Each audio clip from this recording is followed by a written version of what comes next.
मुंबईतले नेस्को सेंटरमध्ये music concert झाला। त्यावेळी ड्रग्सच्या ओव्हरडोसमुळे दोघांचा मृत्यू झाला आणि एक तरुणी सुद्धा अतिदक्षता विभागात होती।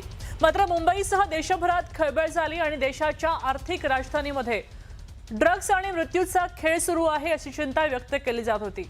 आणि या निमित्तानं रेव पार्टी कल्चर आता पुन्हा मुंबईत सुद्धा सुरू झालंय का असा सवाल उपस्थित केला जातोय, कारण 2 दिवसात या प्रकरणी अनेक गोष्टी समोर आल्या आहेत ज्या रेव पार्टीच्या दिशेने इशारा करत आहेत। मग ते कॉन्सर्टचं रेट कार्ड असो किंवा कुरिअरनं ड्रग्स पुरवठा असो। इतकंच काय तर कॉन्सर्ट संपल्यावर सुद्धा आफ्टर पार्टी, रात्री उशिरापर्यंत मद्यपान आणि ड्रग्सचं सेवन अशा अनेक खळबळजनक गोष्टी आता समोर आलेल्या आहेत।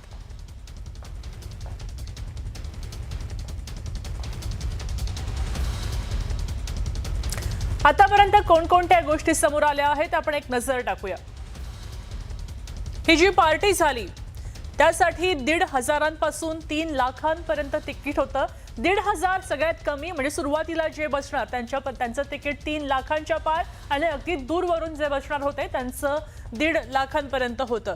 तर ऑनलाईन ॲपच्या माध्यमातून ड्रग्स पुरवठा व्हायचा, म्हणजे तुम्ही ऑनलाईन बुकिंग केलं की ते कॉन्सर्टच्या पूर्वी तुम्हाला कुरिअरनं पुरवठा करायचे।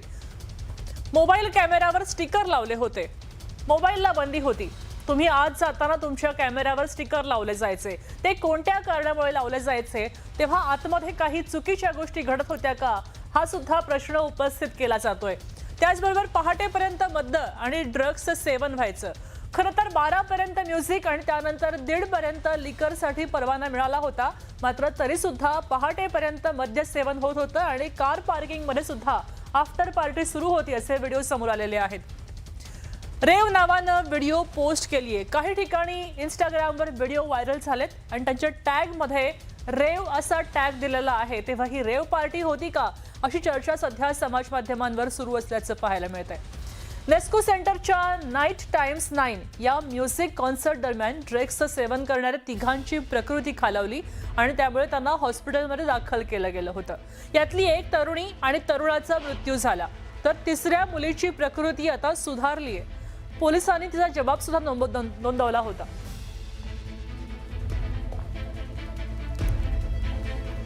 या सूत्रांच्या माहितीनुसार शुद्धीवर आल्यानंतर या तरुणीने दिलेल्या जबाबामध्ये तिनं काय म्हटलंय आपण पाहूया। तिनं काय म्हटलंय आपण पाहतोय। कॉन्सर्टच्या आधी माझ्या मित्रानं एक गोळी दिली होती, पिवळ्या रंगाची गोळी मला खायला दिली होती असं ती तरुणी म्हणतीये। ती गोळी तिने सेवन केली आणि त्या सेवन केल्यानंतर ही पिवळी गोळी खाल्ल्यावर काहीच आठवत नाही। ड्रग्स होता अर्थात ते, ती गोळी तिने घेतली आणि त्यानंतर तिला काहीच आठवेन असं झालं, तिची शुद्ध हरपली। पुढे ती काय म्हणाली, त्यानंतर थेट हॉस्पिटलमध्येच शुद्धीवर आली।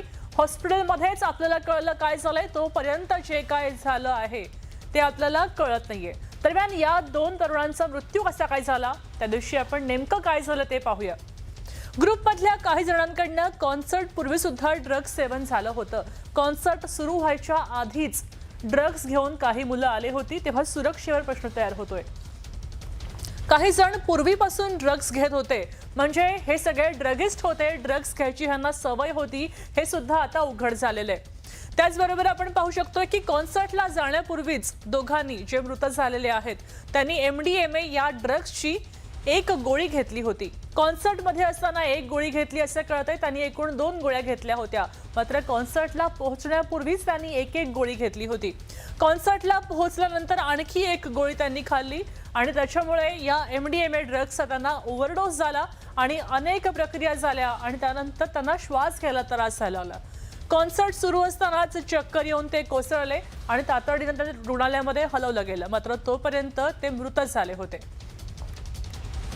तर या म्युझिक कॉन्सर्टमध्ये कुरिअर मार्फत सुद्धा ड्रग्स पुरवलं गेलं होतं। पोलिसांनी आता या प्रकरणी आनंद पटेल याला अटक केली आहे आणि तो ड्रग्स पेडलरच्या संपर्कात होता असं कळतंय। प्रतीक पांडेच्या जबाबातनं ही माहिती समोर आल्याचं कळतंय। आनंदानं यापूर्वी सुद्धा ड्रग्स पुरवठा केला होता अशी कबुली पांडेनं दिली आहे। एवढंच नाही तर कॉन्सर्टमध्ये खुलेआम ड्रग्सची विक्री सुरू होती असंही बोललं जात आहे।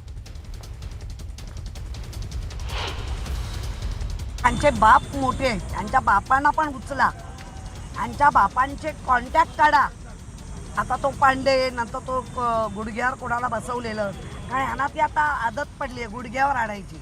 अरे गुडघ्यावर आणताय महापालिकेत पण गुडघ्यावर आणले, पण गुडघ्यावर आणून आपला इप्सित साधायचं.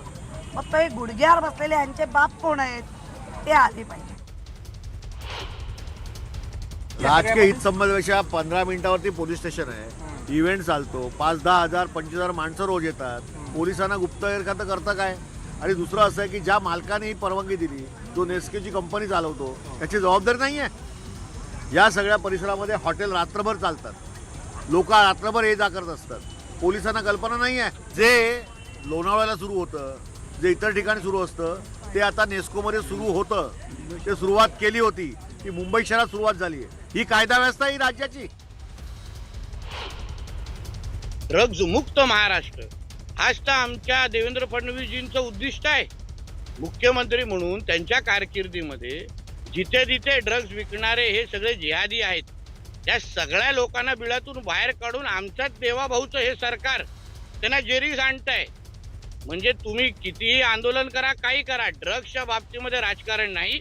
ड्रग्सच्या बाबतीमध्ये सगळेजण आम्ही एकाच तर्फे आहोत आणि ड्रग्ज मुक्त समाज हाच आमच्या सरकारचा मुख्य हेतू आहे. म्हणून जे जे काय ड्रग्ज विकणारे आहेत, पिणारे तर कारवाई होणारच, पण जे विकणारे आहेत ते जे काही बिळात लपलेले आहेत त्या सगळ्यांना पकडून कारवाई होणार. तुम्हाला जाऊन बोटीत कुठेतरी जाऊन शाहरुख खानला मुलगा ड्रग घेतोय का, पण 5 ग्रॅम का 10 ग्रॅमचं दिसतं, आणि इथे खुलेआम ड्रग विक्री होते ते दिसत नाही नार्कोटिक्स डिपार्टमेंटला. या गोष्टीवर कोण विश्वास ठेवेल? याचा अर्थ हे फार मोठं षडयंत्र आहे.